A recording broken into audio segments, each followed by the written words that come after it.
and we are back with another episode. And joining me today, Sean Bertram. How's it going, man? Great. How about you? I'm doing good, man. It's we're just talking about your last name there. I didn't want to mess that up. Yeah, like I said, it's no worries at all. I'm just glad to be here. Thanks for having me on. Absolutely. So for starters, for those who don't know you, tell us a little bit about yourself and where you come from. Yeah, well, I'm a guitarist, a singer-songwriter, kind of a little bit of everything. Been getting more into producing and mixing this past year, but last year I graduated from Humber with a Bachelor of Music degree, and kind of all through school I was working on writing music and becoming an artist. And so now this year I'm putting out my second full-length album that I'm kind of doing all myself, trying to be more who I want to see myself as an artist. So very excited about that. Awesome. And how did music start for you? Like, is it something you grew up on, or is it something you just fell in love with one day and then just kind of took it from there? A little bit of everything. My dad's a musician full time. Like, he does a lot of engineering, and he has some albums out too. So he kind of got me started on piano, actually. Oh, nice. So I started piano when I was about 7. And then I hated it for like 3 years straight because it was all just like, oh, learn this Mozart piece. And I'm like, man, I want to play jazz because that stuff sounds cool. So I kind of quit after that. And then after playing Guitar Hero for like 3 years, I was like, man, guitar seems so much cooler. So I picked up guitar when I was 10. And kind of ever since then, I kind of always knew I'd want to do music. Okay. Yeah. Nice. All right. And for those who haven't heard your music before, how would you describe your sound? I mean, for me, it's like you're like the Canadian John Mayer. Yeah, I get that a lot. And I mean, that's not a bad comparison. I mean, he's kind of my first influence in terms of songwriting and guitar playing and stuff. So yeah, definitely a mix of like John Mayer, kind of Charlie Puth. If you know who Gordy Sampson at all is, I'd take a lot from him and people like Bahamas. So it's kind of like pop rock, a little bit of indie folk in there. Okay, nice. And you're saying John Mayer is one of your bigger influences. Do you have other influences? Yeah. That's what you mentioned. He's a big one. Recently, Randy Newman, actually. Okay. His songwriting is unbelievable. If you look, I mean, it's obviously, You Got a Friend in Me is a classic, and all his Pixar stuff. But if you look past that into like his deeper hits, his songwriting is just some of the most intelligent I've ever heard in my life. For sure. So I'm trying to look into that a lot. A guy named Jamie Cullum, he's a fantastic UK piano player who's like super jazz influenced, but he's just like, I've never seen him live, but if you ever watch a video of him, he's like the most charismatic performer you'll ever see in your life. Like, he's jumping off pianos on stage and running through the audience. It's like, that's the jazz I want to hear. Yeah, absolutely. Okay, man. All right. The reason why we're here, man, let's talk about your single, Santa Barbara Pier, man. Tell us about it and how it all came together. I was so excited to finally be able to put this one out because this took maybe 3 years to actually come together. Oh, wow. Because it's one of those things where it starts out just like as a voice note in my phone. It started with like just the first melody and some chords back in like late 2018. Sat on it for a bit, and then in 2019, in a production class at Humber, we do a thing where people bring in their own songs, and we learn how to do production by recording the song on the floor and doing some like posts on that. So I volunteered without having the song at all finished or even close to being finished. So they're like, cool, we'll record it next week. I'm like, got to write a song in a week. So for the next, like, I think 4 or 5 days straight, the only thing I thought about was the song, and I was just working really hard and getting the lyrics right on it. And it came together pretty fast, and I was really excited about it because it came from a place that was kind of pretty vulnerable, because it's a little bit about being in a relationship where it's not really even. Like, you're super into somebody, but they're not as much into you. Like, they'll kind of come around every once in a while, and you're just kind of waiting on them. Right. And even though you know it, you still don't want to leave because it still feels great,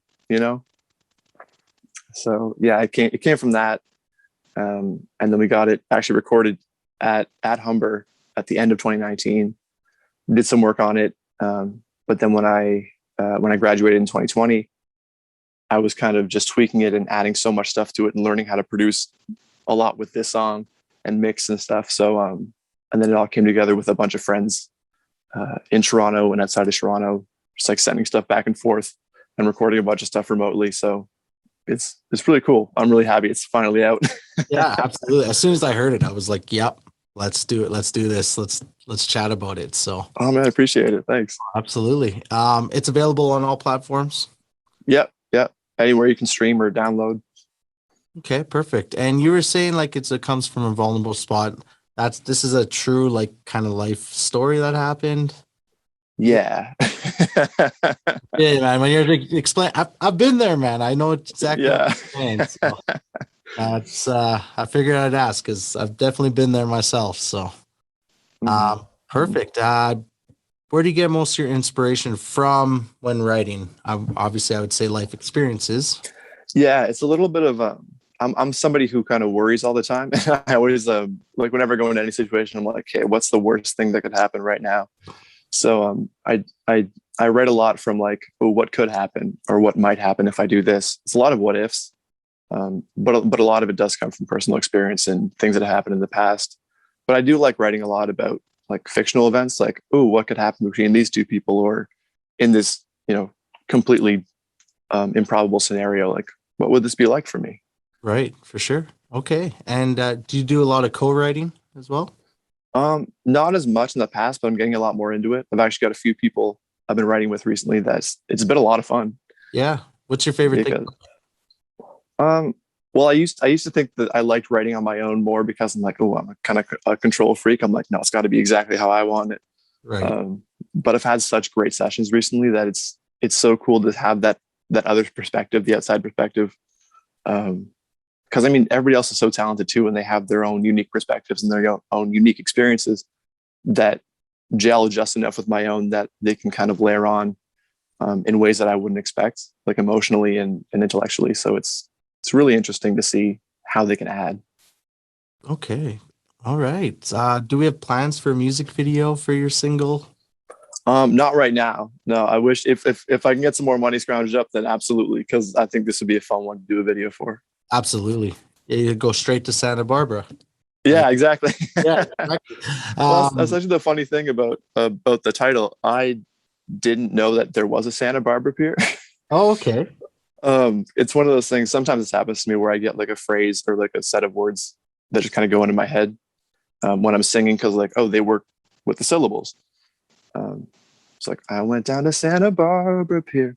So it works like with the perfect syllables, but I didn't know Santa Barbara was like a real place.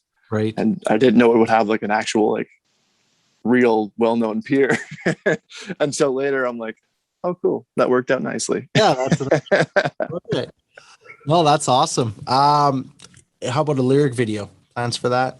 Or are you just gonna kind of possibly, yeah. I've actually got a few people who've reached out to me through TikTok, actually being like, hey, I love doing music or lyric videos. Hit me up if you want to do that. So got some leads on that, which would be exciting. Yeah, absolutely, man. Perfect. All right. What would you say has been the best advice you've been given in your career up to this point? Oh, something I think about a lot is somebody told me, people don't care as much as you think they do, which is like equal parts harsh and like so true. Because especially as somebody who works a lot on my own, and especially during the pandemic when you're just kind of isolated by yourself, it's a lot of thinking, oh, what are people going to think of this? How are they going to react to this? Are they going to like this even? People don't care as much as you think they will, which is great for when you're, especially me, like really tweaking, like, oh, should I have this compressor working just a little bit harder or a little bit less hard on this one tambourine you can barely hear? Right. It's like people aren't going to hear it, like they're going to feel it. But whatever you do, people are going to expect that's what you wanted to do, no matter what. So if you come out of it thinking, oh, I wish I did this, I wish I did this, nobody's going to be like, oh man, he should have done that the way he did it before. It is what it is.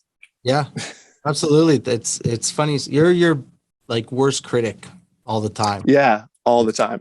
Yeah, all the time. I second that one. It's funny too. Like I've noticed doing a lot of live stuff, and I've noticed like artists will, let's say, mess up on stage, but you can tell the crowd has no clue. And it might have been small, but then you go backstage with them and they're all talking about it. Like, oh, we met here. And I'm like, crowd loved it.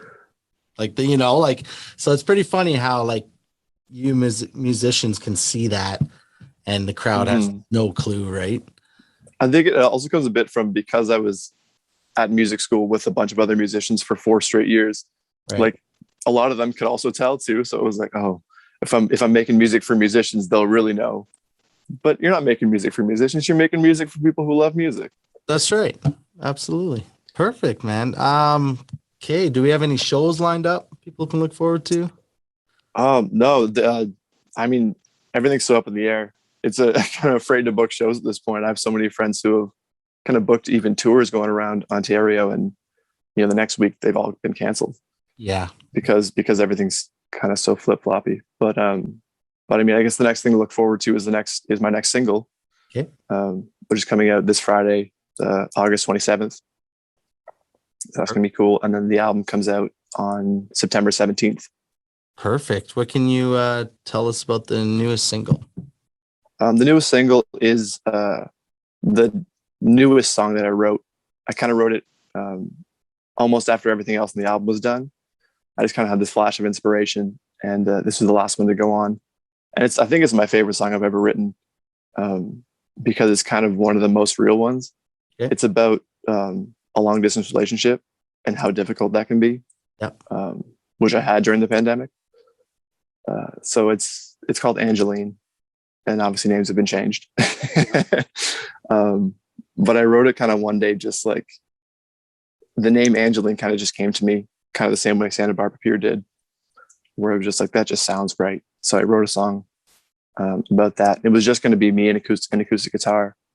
But an old prof of mine from Humber named Drew Jureka, who was maybe the nicest person and the most incredible musician I've ever met in my entire life. Like, he did the strings for the new Dua Lipa album. He's done all the strings for like Donovan Woods, Bahamas. The list goes on and on. Yeah. So I got in contact with him because I was like, I think this would be great with strings. And he said, say no more. Within like a week, the first thing he sent me was it was perfect. I'm like, don't change anything. That's it. He's like, are you sure I can like mess around with more stuff? I'm like, I don't know. Yep. You got it right. So I was really excited about that because that was the first time I'd ever worked with a strings player too. So I think it really elevates it, and I think it's really cool. Cool, man. And what can people expect from this album you're releasing? I'm really excited about it because I think it showcases me the best so far of everything I've released. I put a lot into it, and it's a lot more real and a lot more personal than some other stuff I've released. And it's a lot more of me learning how I want myself to sound too, because it's so hard to find like a specific sound. And like I said, I was working a lot more on learning how to produce and mix music this year too, just kind of by myself in my little tiny bedroom studio. Yeah. So I mixed the whole album myself and produced it pretty much all myself, just kind of in my room. So it's a lot of what's been in my head for years and years and years, finally out in the world, which I'm really excited to share. Okay, very cool. And all right, man, last thing, where can they find you on social media? Find me everywhere. On Instagram, I'm at Sean Bertram. On TikTok, I'm at Sean Bertram Music. On Facebook, I think if you just search Sean Bertram, you can find me. I'm on Twitter _Sean Bertram. Yeah, those are the biggest places. And I'm on YouTube too, if you want to see some of my videos. But perfect. Yeah, I bet if you search my name, you'll find. Perfect. Easy enough. All right, guys, go grab his latest single, Santa Barbara Pier, and stay tuned for the new music he has coming out. And Sean, thanks so much, man. Oh, thanks for having me. This is so much fun. Absolutely. We'll keep in touch and chat soon. Absolutely. All right, take care. You too.